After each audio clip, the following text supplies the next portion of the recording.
I met a girl crazy for me. Then you said, Very loud, I don't know. That was about 12 hours.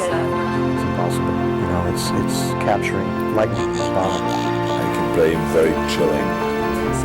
Do you think? Gwyneth Paltrow. Nice to meet you. Nice to meet you, I mucho have gusto. here the Golden Globe nominations. Oh. And the Titanic is for Best Picture, Best Director, Best Screenplay, Best Actor, Best Actress, Supporting Actress, Original Score, Original Song. So, how do you feel about this after the rumors, after the problems you had that already is finished, and this is the result? Well, this is the best. This is the best that's ever happened on one of my films so far. You know, of course, I'm ecstatic for the actors because they work so hard, and they deserve it. And especially, you know, Kate and Leonardo are so good, and everybody knows how good they are. And they've even been honored in the past with Academy Award and Golden Globe nominations.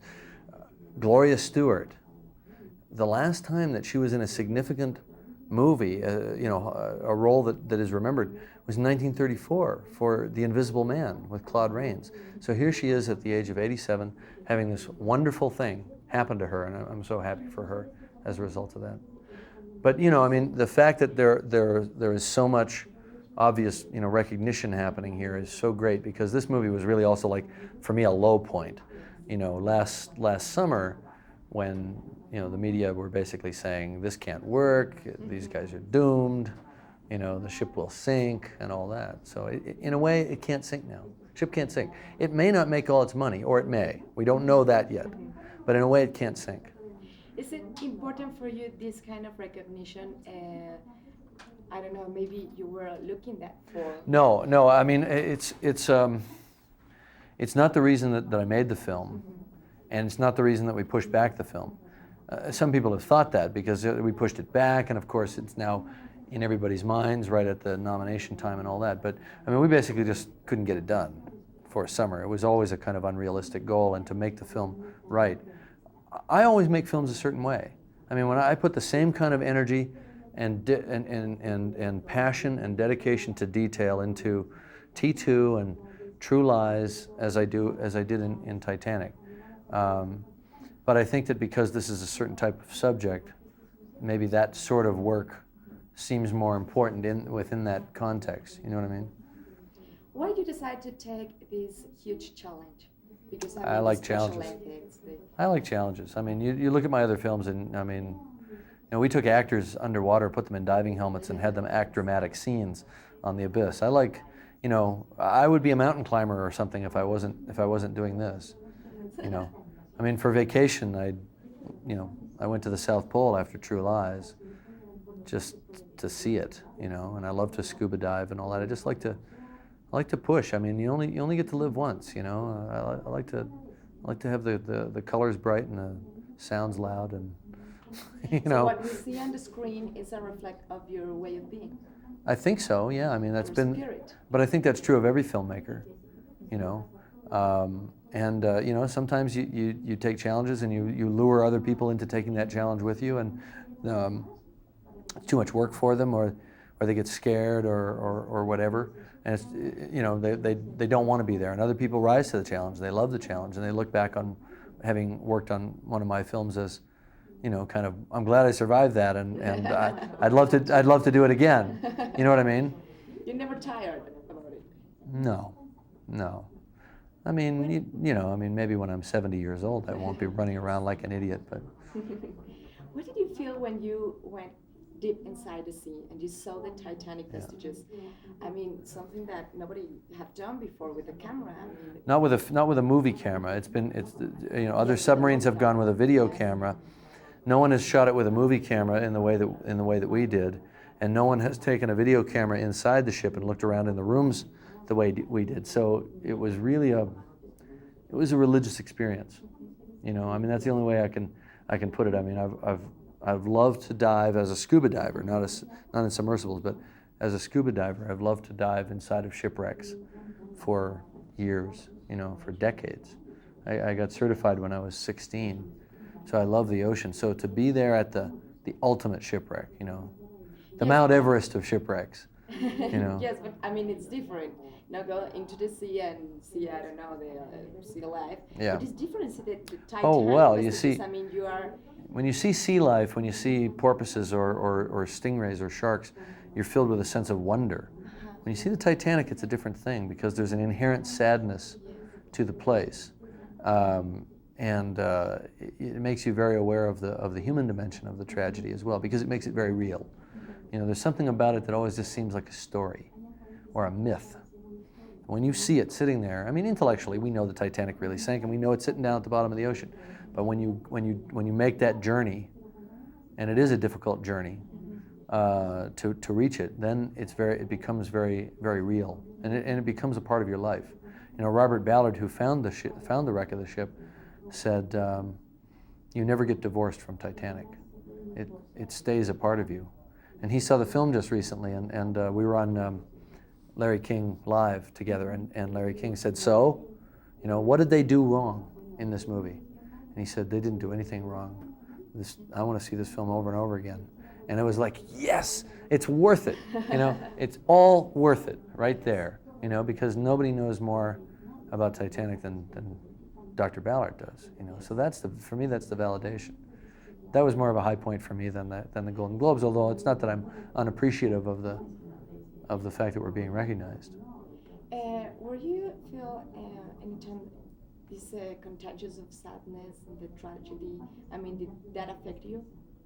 Oh yeah, absolutely, absolutely. You know, I had gone to the wreck with the knowledge of what had happened because I had done my research. Not that anyone has perfect knowledge of Titanic, and I don't claim to even be an expert, but I had done months of research. I knew who the people were. I knew how events played out.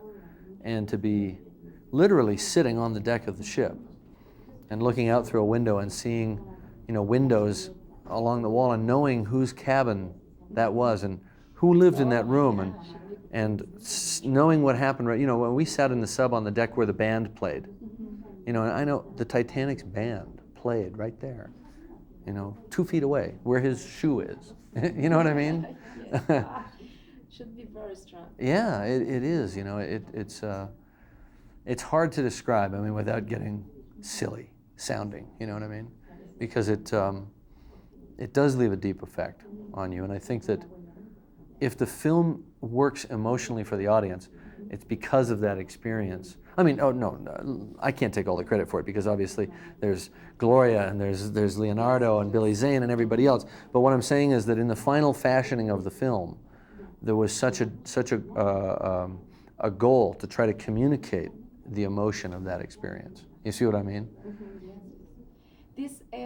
What do you think about Mexican workers and Mexican talent?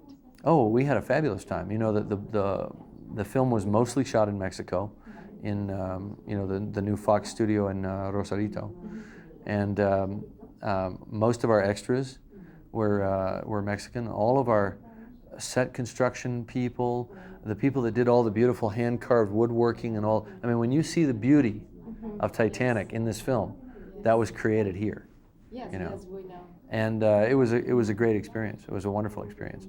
And you know, I don't speak Spanish, and we were a little concerned about maybe the bilingual aspect of it, and it was not a problem at all. There's a universal language in filmmaking, and I learned a few words, and I worked through a good Mexican second assistant director, and there was no problem at all. Sometimes I'd be talking to 1,000 extras, Yes, you know, and I'd be making a big announcement. This is what we want you to do, this is what you're feeling, this is what you're thinking, and then I'd just say, okay, if anybody's bilingual in the group, just turn to the person next to you and just explain what I just said. And I'd just see everybody start to talk, and we'd do the shot and it would work beautifully. Nice team. Yeah, good team, exactly. Yes. How did you do this scene when the Titanic is breaking in two, you know, and Leonardo DiCaprio is just over the, I don't know how to you call The railing of the at the stern, right? Yes, and everybody's going down. So Yeah. how do you We used a number of different techniques. We built a very, very large set that could tilt, and then we used computer graphics, you know, visual effects technology to extend that so that you saw the whole length of the ship. We also did model shots where we put computer graphics people onto models of the ship. So we used two different techniques. And when Kate and Leonardo were up on that railing looking down, they were really 120 feet above the ground. And they were tied on with cables, so they couldn't obviously fall off. But It was risky.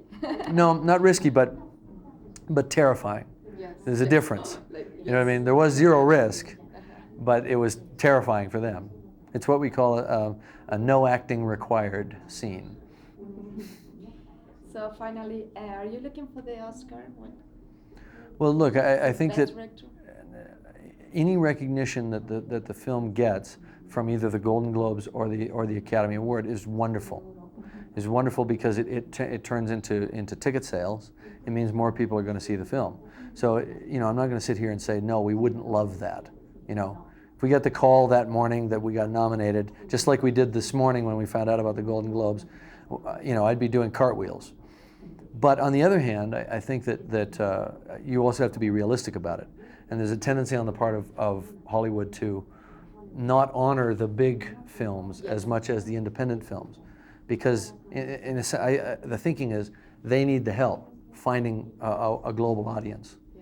You know, so I don't have any expectations there or any sense of entitlement. It would be wonderful if it happened, and I think, you know, we keep ourselves, you know, open for the possibility, but certainly no sense of this will happen. People are talking like it's a slam dunk, and believe me, it's not, you know, at all.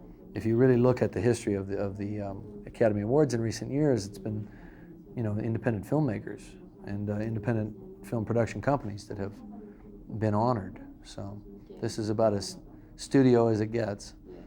So congratulations. I think the $200 million was worth it. Thank you. Thank you. Thanks I appreciate a lot. that. I appreciate that very much. Thanks. It was nice talking to you. Nice to